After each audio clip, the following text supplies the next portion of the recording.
The third quarter now beginning. Both sides looking to pull away in the last half of the game.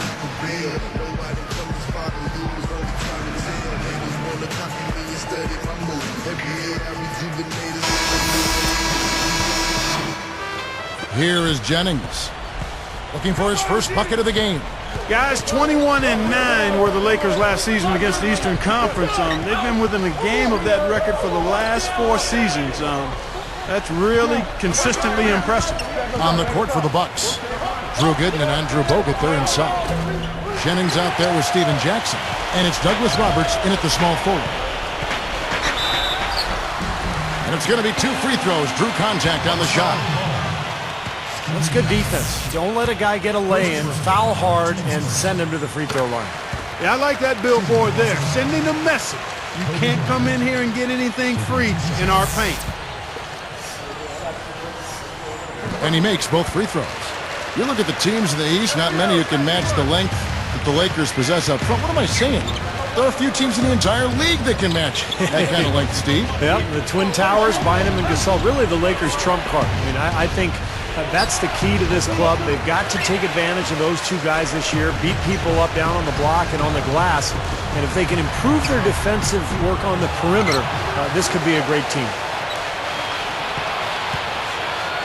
Here's our test. Off target there. That would have pushed the lead to double digits. Jennings against our test.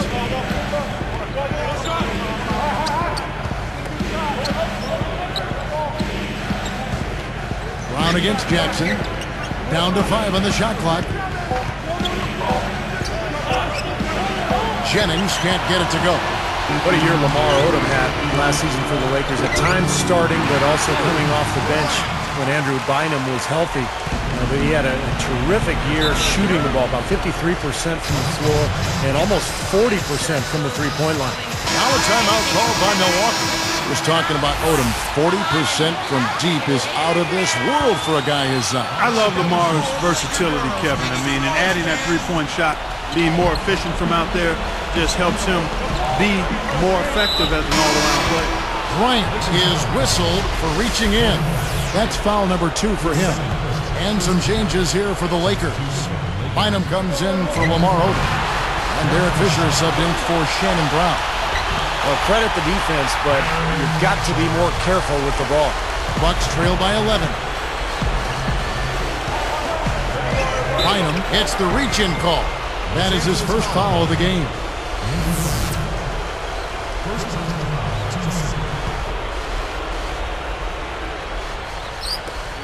Here is Jennings. Still looking to get on the scoreboard. Beyond the arc. And Jackson with the basket on the assist from Brandon Jennings. Guys, he's really shot the ball well. It's definitely not his fault they find themselves trailing in this one. A few things you know you're going to get with a Scott Skiles coach team. Tough defense, tough-mindedness, fundamentals are going to be demanded. That was a formula that worked for the Bucks in their playoff run in 2010, but they need to find some offense now. Bogut, he's guarded by Bynum. No good from Bogut. They're struggling here. They're just 1 of 5 to start this third quarter. They've got to loosen up here. There's the triple. Offensive rebound. Out of bounds. And they retain possession. Let's take a look at last year's leading shot blockers. You don't want one of these guys in front of you when you're coming down the lane. Well, you take a look at Bogut. A fierce inside defender. Tops in the NBA in blocks. You know, you don't think of a shot blocker being a combination of power and finesse, but in leading the league, that's exactly what he was. And some changes here for the Lakers. Lamar Odom, he's checked in for Gasol. And it's Brown in for Kobe. And the Bucks making a change here as well. Ilyasov's checked in. Back to Skiles. Unfortunately, last year they were just okay in those areas. But, Steve, they just had a horrible offense. They were very good defensively, Kevin, but they just could not score. And I think that's the big challenge this year for the Bucks if they're going to get back into the playoffs. They've got to find a way to get easy baskets offensively. Lakers leading by 11. Here's Brown. An amazing finish with a hand right in his face. Brown's got 4 this quarter. Jennings against Fisher. On the wing, Steven Jackson. The feed to Douglas Roberts. Outside Jennings, working it around now. 5 on the clock. No good. And the Lakers go with it the other way. You know, the story with Milwaukee last year was a team that just struggled to score the ball, Kevin. I mean, nobody was able to consistently put it in the basket for them. Here's Jackson. And here's the Lakers. They're on a 13-5 run. And the shot is good. 11 points for Shannon Brown.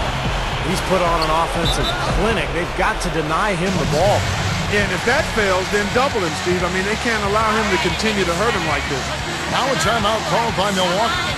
And Clark, on that note, only 6 Bucks in double-digit scoring averages last year. With Jennings, the fleet-footed Jennings, topping the list at 16. You know, it's just the fact that the top scorer was only at 16 a game. Yeah, and Jennings was shooting about 40%, so that's part of the problem. He takes a lot of shots. He doesn't always make them. So usually you need your top scorers to be high percentage shooters. It allows you to get back defensively, and it allows you to really be able to count on somebody night after night. Jackson, the basket drops, and he gets fouled on the shot. 1 free throw coming his way. Everything is working for him right now. He's been a huge factor in the quarter.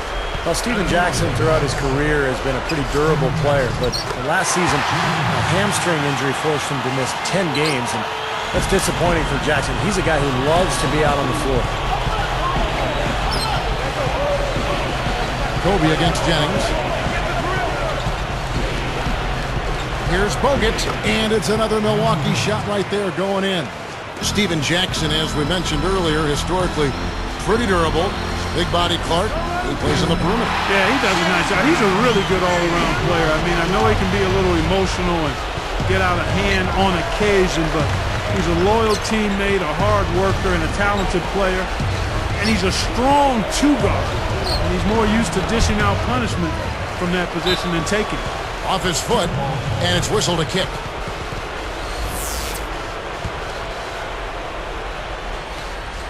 Here is Jennings, looking for his first bucket of the game.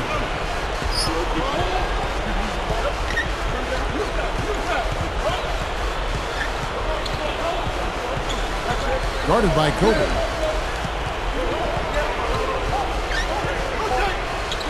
Just 3 on the clock, and Jackson finishes inside. Jackson's got 9 points here in the second half. Tipped away. Here's Odom. Well, through 3/4 of play, down double digits, it may be difficult to overcome. You look at Kobe Bryant in this game, I mean, he has been everywhere. But we know he can score, so it's not really a huge shock to see him put up these kind of big numbers. And I would think that he most likely will continue to carry on this kind of play into the fourth. And we'll be back in just a moment.